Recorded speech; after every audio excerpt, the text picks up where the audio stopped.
What's up, YouTube? Welcome back to KangBrosTV. Now, we've had a few people DM us about the Super League to let us know our take on the whole topic. So we're going to quickly go into it, dive into it. We've listened to everything that's had to be said, really. When I first heard it, I was like, you know what? I'm with Gary Neville.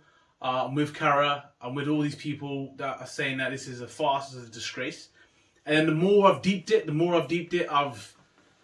I don't know, I've been going back and forth. I'm thinking, you know what? I can see why this has happened. I can see why this is happening and whatnot. So I've got mixed opinions on it right now. Now, I'm hoping that the more we talk about it, the more we discuss it, people in the comments, we can change our opinions on it. But for me, is that the first question I want to ask is, whose fault is it that this has actually happened? Why is it that the Super League has actually come about? And I actually think that people who haven't deeped it enough are actually blind to what the hell is going on and what's been happening in football in general for a long, long time. So when I say this, I'm talking about people like Platini, I'm talking about UEFA, I'm talking about FA, I'm talking about FIFA, who have been putting money in their pockets. They've been taking the piss out of football and abusing it for what it is for a long time. So for people to say that this Super League is a disgrace, to me, shows that you're blind to what's been happening for a long time. Football is not what it was used to be from time back anyway. The gap between some of the teams already is so big, and now people are talking about how this Super League is going to make these teams so more richer and superior than these other teams, and it's not fair on the teams. Do you get where I'm going with this? Like, I get what you're saying. I get your points, and I understand. And I think you've got a good your point that the angle you're taking is kind of similar to, because we haven't really spoken about this too tough, right? So this is the first time we're going to be talking about it. But for me, it's bullshit. It's breeze. It ain't gonna happen. It ain't gonna get passed. It's people, and they're making noise. It's noise being made to make the authorities know that, listen, we're all singing off the same hymn sheet. So you better do something. That's what it is. The UEFA hold too much power. Yeah, FIFA, UEFA hold too much power. The World Cup, the Euros, all these competitions. If you want to play for international companies, you've got to be part of these leagues. Otherwise, you're not eligible to play. So what? Then they have to make a breakaway international tournament, or they have to make another breakaway everything, because the governing bodies won't sanction all these things that happen. Now, let me finish. The reason I'm going on to this is because you're right. The people have been, the football teams, the big clubs have been the piss. They've had the piss taken out of them a lot over the years, because it's like, right, okay, well, we're going to do this and we're going to do that, and we're UEFA and whatever. They're basically sort of flexing. They must say, well, listen, we're the reasons that you don't get your money, so mind your business. That's kind of the take that they've had on it. But the more and more I look at it, and I think the Super League and Breakaway League, and I'll be honest, when I first heard that, I thought, why is everyone getting so emotional about it? Like, why is everyone getting so like, oh my God, this is terrible, this is unbelievably bad? I was like, let's hear them out. That's my take on it. Because I'm always open to suggestion. The IPL, Sheffield Shield, for example, in cricket, I've seen them trophies. There's franchise. It's all franchise, and this is basically what you're saying. You want to do a franchise thing. Now, if it's a franchise thing you want to do, then you got to keep it as a franchise thing and say, right, okay, we're going to have a team Manchester or team North and a team South. That's the franchise model. That's how it works. To take Liverpool and Man United and Man City and do that breakaway league, the more and more I've thought about it, I thought, right, okay, what I'm hearing I don't like. I like the concept of what you're trying to do, but I don't like what I'm hearing about these teams moving away. But I just don't think it's going to happen. I think it's a lot of noise, and it's a noise to push to get reaction, to show that these people are united, and it's a united front as to what they want to do, and they want to see more leverage for themselves. That's my take on it. Well, the reason why I'll question you on that, and to say is that don't think that this is a joke, is because the amount of money that's involved. Like, you've seen it, I think everyone's seen it by now, is that the amount of money that these teams are going to make. You're talking each team making 350 million, I believe. If I quote that wrong, I apologize, but that's what I think the number is 350 million for each club involved in this. In a pandemic as well. Yeah, and then this is almost 3 to 4 times more money that you'd make in the Champions League. So before you think that this is a joke, these are business people talking about serious dollar. If you've got people sitting at a table saying, yes, we confirm to this, and it's guaranteed money, all these governing bodies that you talk about have got so much power, money talks. So that's what I wouldn't say just to say think is this. The only reason why I would say is don't just think it's breeze. But I do hear you. Maybe this is just a way for to wake up and say, look, we want to change the rules and see what's done. It's white noise, it's smoke. I think it's like this is we can. It's almost like saying, listen, we can do something, and this is just a noise to make you not know that things can be done. So you start listening to what we have to say. That's why I feel, because even if that's stuff, for example, the governing body of what this breakaway league or super league would be, it's they. But that's what I'm saying. You don't make them sort of that sort of noise and them sort of movements without having a spokesperson or having someone who's gonna. You can't have managers coming out after games and saying, "Well, I heard when you men heard." That's what tells me that this is just a leak. Like something that's like for the government when they were talking about the coronavirus, what their laws are, what they're going to put into place is always leaked a bit more first. So everyone's kind of aware of what's going on, and then they slowly bring it in to really just test the water to see how people take it. That's what I believe this is. But with that said, I think how it's handled has been poor. I think the way that the managers and the players have had to answer questions on it, and they mentioned it earlier, it is throwing people under the bus, and that needs to be better. That is unacceptable. Yeah. For me, that's unacceptable. Well, this is the reason why I started the whole video with that question of whose fault it is. Because what makes me laugh, and I think is very hypocritical, is that this is exactly what the Premier League done 23 years ago. Yeah? When football was what it was, and now what it is today. Greed. The Premier League. And Sky Sports. They're pushing this agenda of how disgusting this is. Sky Sports. Don't you think that's laughable? Do you think Sky Sports really care about us as fans? You think this Super League is a rebel league and it doesn't care about fans? You think Sky Sports did? The amount they've been rinsing us for years and years and years to pay, what is it now, 50, 60 pound? You pay monthly just for sports. Don't take the piss. That's what I'm saying. You're deluded if you think that this rebel league is something new. That's what I'm saying. That the Premier League have been filling their pockets. The gap between the lower league teams and the Premier League teams. Look at Man City. They're head and shoulders above the rest of the teams. And that's my question. But before you go on, I was like, so where were they to stop the money coming in? So where were they when they're stopping the salary, the salary caps on salaries? No one said nothing, right? They said, oh, it brings the best into the league and the best players, blah blah blah. Now you got players getting paid stupid money. You got Abramovich, whatever, coming in with Chelsea doing madness there. You had the Man City money. You got all this stupid money coming in. There was no caps. There was nothing. You had Chelsea doing madness, buying players. But that's my question. So what's the motive then? Because it's not financially driven, then, is it? Because Abramovich don't need the P. What do they do? The clubs need the P. The clubs need it. They're in debt apparently. Listen. They're in debt apparently, yet they've just paid off a manager to duck and given him X amount of money. Tottenham have just given Mourinho millions to leave.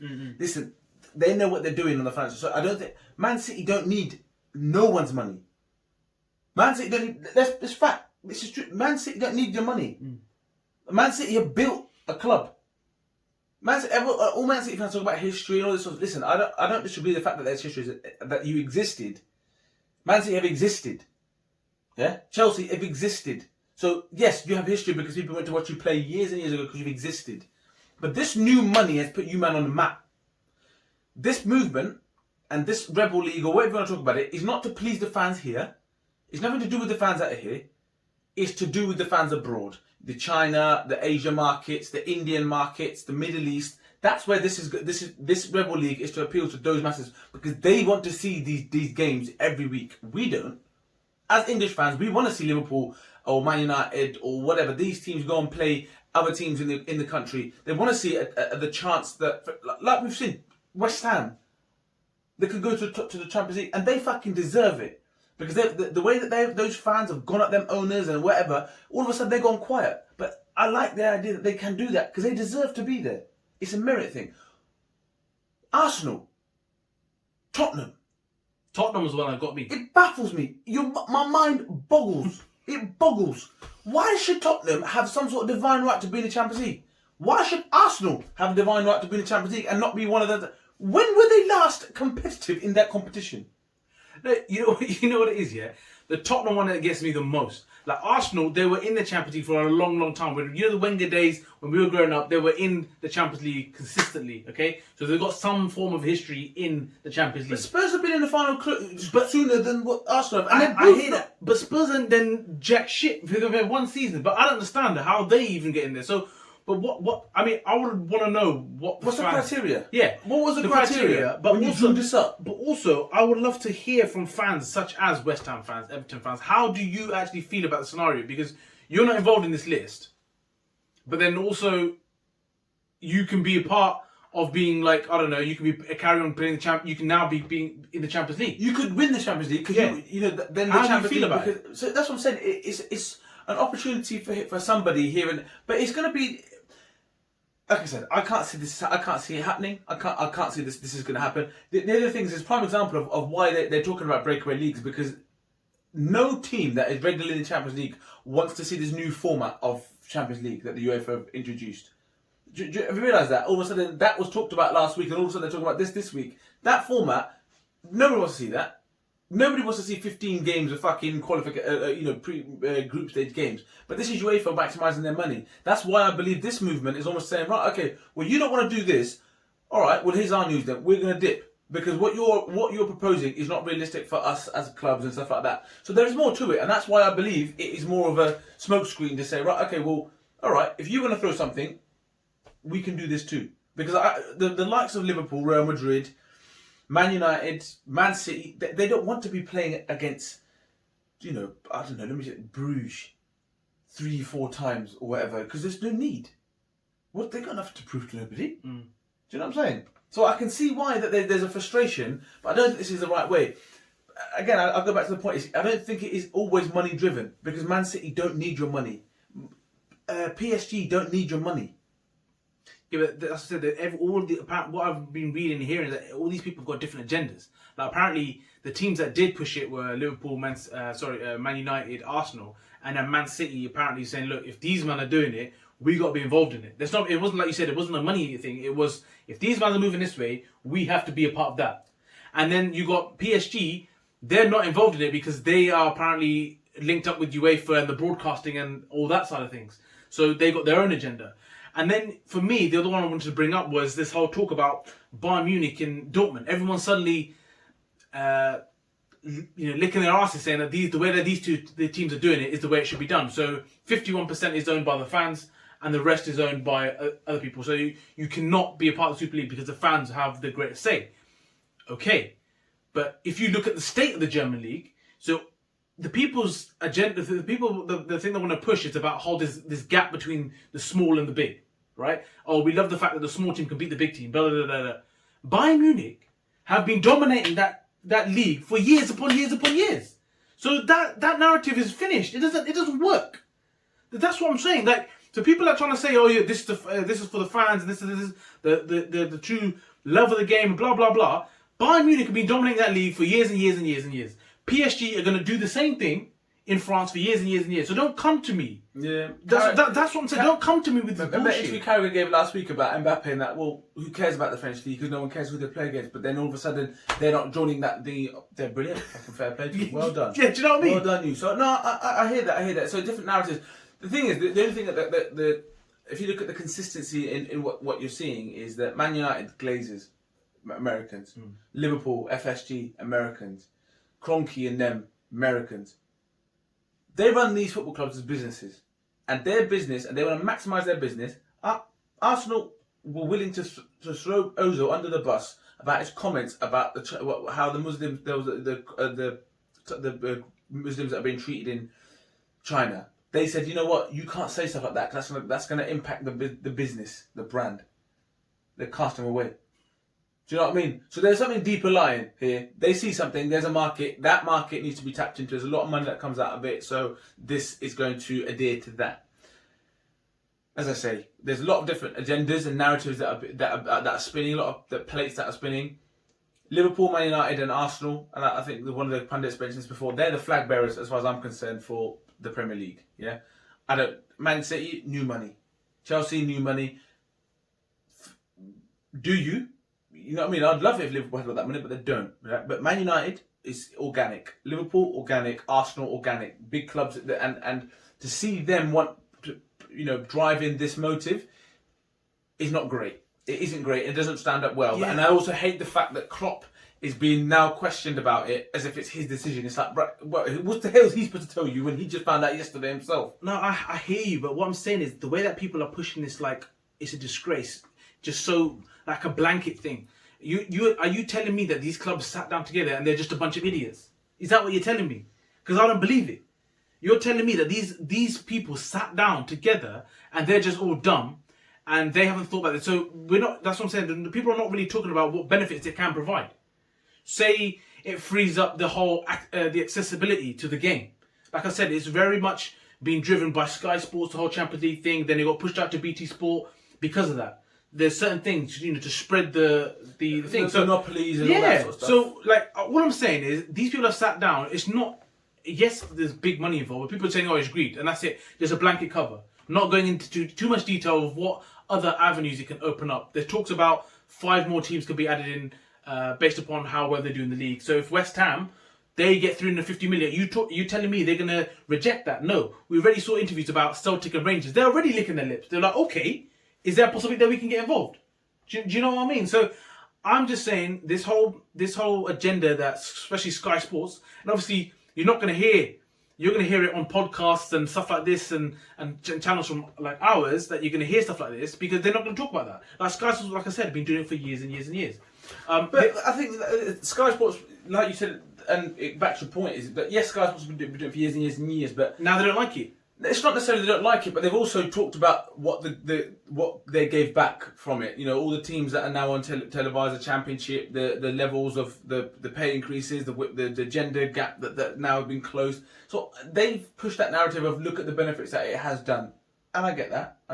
To be fair, Man United's money, Man United's wealth came from that breakaway because they won everything when that breakaway happened. And that's fair play to them. So, like you say, it'll be interesting to find out what the pros are because no one's talking about what the pros are and the media are pushing a narrative of how negative it is. I don't believe this is going to happen. I don't believe this is ever going to get sanctioned. And I just can't believe there's too many intricacies that won't allow this to happen. But there's a reason it's got to this. And that's what I want to know. There's a reason it's come to this, and I want to know what that reason is because I don't believe this is going to happen, but I believe that this is a smokescreen as to something needs to change, and I want to know what those cogs are that aren't spinning. And then just to wrap up on that, so if it doesn't happen, there has to be consequences. By that I mean you can't say if it doesn't happen, okay, and that's it. We just carry on. These clubs carry on the way they are. If it doesn't happen, there's people in these positions in these clubs that need to be either reprimanded or what? Because our clubs are being run by these clowns. Do you know what I mean? There needs to be repercussions. You can't just move on and just go straight past it. Yeah, and you're right. You are right. But I can only speak for my club in the sense that I've seen these guys come in, save us from administration, win us a Champions League, take us to Champions League final, win us a Premier League, sign some of the best players in the world. So they're doing something right. The owners are doing something right. I just want to know what's got so unbearable that this is the only thing that was felt that was going to redeem things. There's a lot of things going on. I want to hear as much as like I said. We've given our thoughts on what we believe is going on and our opinions. There's going to be people out there that will watch this. Please let us know what you think, what your thoughts are, what intel that you have to give us more knowledge because this is a debate that's going to continue and going to go on. And those teams that aren't involved and the fans that have got their teams that aren't in that bracket, how do you feel about it? Is it an opportunity? Is it glass half empty, glass half full? Is it a chance for a West Ham to dominate the Champions League, the official Champions League? Is it a chance for, I don't know, Sevilla to come in and now replicate what they did at the Europa League across the Champions League? Is that what that means now? How would you feel if your team was invited to that? Would you jump at the chance or would you say, you know what? F you lot, we're going to carry on dominating what we're doing here. So I'm really interested to hear what people think and what the theories people have because at the moment, that's all they are. So we look forward to reading the comments and yeah, we will try and, like I said, we've been going back and forth on this one, but that was our take on it as people requested it. Hope you enjoyed it. And as you said, please don't forget to share, like, subscribe and definitely comment. Peace.